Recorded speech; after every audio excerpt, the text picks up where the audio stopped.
நான் ஒரு பரலோக சஞ்சாரி. என் பேரு மார்த்தாண்டன், காளி உபாசகர். நான் அர்ஜுனை உனக்கு வரமா தர வந்திருக்கேன். நீ உசுரையே வச்சிருக்கிய அர்ஜுன், அவனை உன்னோட சேர்த்து வைக்க என் ஒருத்தனால தான் முடியும். உங்களால அது முடியுமா? நிச்சயமா முடியும். ஆனா அவனை நீ அடையணும்னா நான் சொல்றபடி நீ கேட்கணும். என் மாமாவுக்காக நான் என்ன வேணாலும் செய்வேன். என்ன செய்யணும்? நீ செய்வேன்னு தெரியும், அதனாலதான் உன்னை நாடி வந்திருக்க. நீங்க மந்திரவாதியா? நான் ஒரு தந்திரவாதி, தாந்திரீகம் அறிஞ்சவன். ஏன் சொல்படி நடந்துகிட்டா உன் ஆசையெல்லாம் நிறைவேறும். எனக்கு ஒரே ஆசைதான், என் மாமா அர்ஜுன் ஆதிராகிட்ட இருந்து காப்பாத்தி அவரை நான் கல்யாணம் பண்ணிக்கணும். அதுக்கு நான் என்ன செய்யணும்? உங்களுக்கு பூஜை செய்யணுமா? ஏதாவது நேர்த்தி கடன் செய்யணுமா? பாத பூஜை பண்ணணுமா? பொங்கல் வைக்கணுமா? என்ன செய்யணும் சொல்லுங்க. நான் சாமி இல்லம்மா. எனக்கு பொங்கலும் வேணாம், உன் பூஜையும் வேணாம். வேற என்ன செய்யணும் சொல்லுங்க. சொல்ற, கவனமா கேட்டுக்கோ. ராஜராஜன் வீடு இருக்குல்ல, அங்க ஒரு மர பீரோக்குள்ள ஒரு தீர்த்த கலை இருக்கு.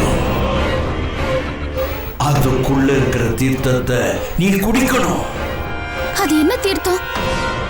அது ஒரு மந்திர தீர்த்தம். அத குடிக்கிறப்போ ஓம் மார்த்தாண்டம் போற்றின்னு என் நாமத்தை மந்திரமா உச்சாரணம் பண்ணிக்கிட்டே நீ குடிக்கணும். அப்படி குடிச்சா என்ன ஆகும்? அத நீ குடிச்சா நீ என்னோட அம்சமா மாறிடுவ.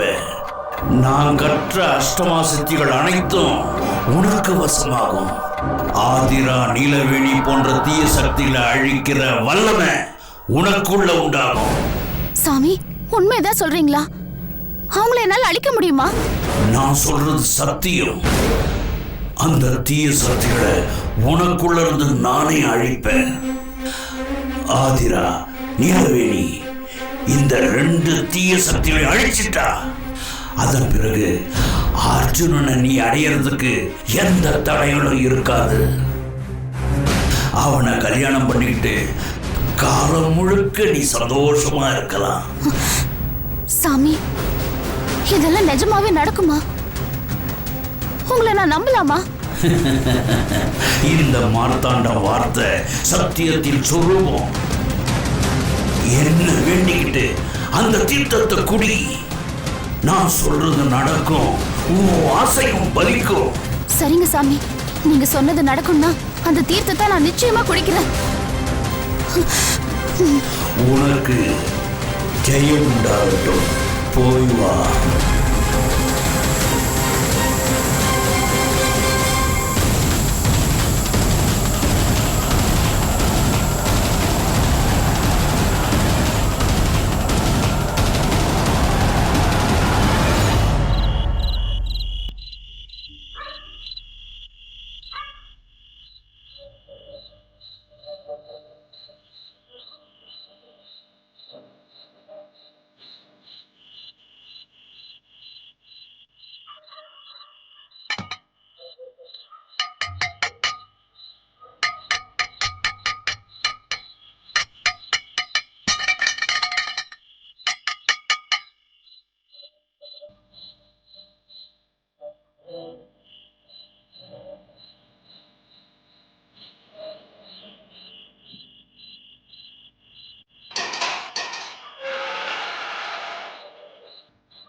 Hey, who are you man? என்னடா வேணும்? அந்த அக்கா உங்களை கூப்பிட்டாங்க. எந்த அக்கடா? கண்மணி அக்கா. கண்மணியா? ஆமா, அந்த அக்கா தான். அந்த தெரு முனையில நிக்கிறாங்க. உங்ககிட்ட ஒரு முக்கியமான விஷயம் பேசணுமா, அதான் வர சொன்னாங்க. அவ இங்க எதுக்குடா வந்தா? வரதா இருந்து சொல்லிட்டு தானே வந்திருப்பா. இல்லனா வரதா சொன்னாங்க. நீங்க அதை மறந்துருப்பீங்க. சரிடா, எனக்கு அவ ஃபோன் அடிச்சு கூப்பிட்டுருக்கலாமே. உன்னைய அனுப்புனா? அந்த அக்கா போன்ல சார்ஜ் இல்லையா, அதான் என்ன அனுப்புனாங்க. அப்படி அவ பண்ண மாட்டாளேடா. காலையில கேட்டப்ப கூட சித்தப்பா வந்திருக்காரு, மீட் பண்ண முடியாது, நாளைக்கு பார்க்கலான்னு சொன்னா. இப்ப எதுக்கு வந்தா?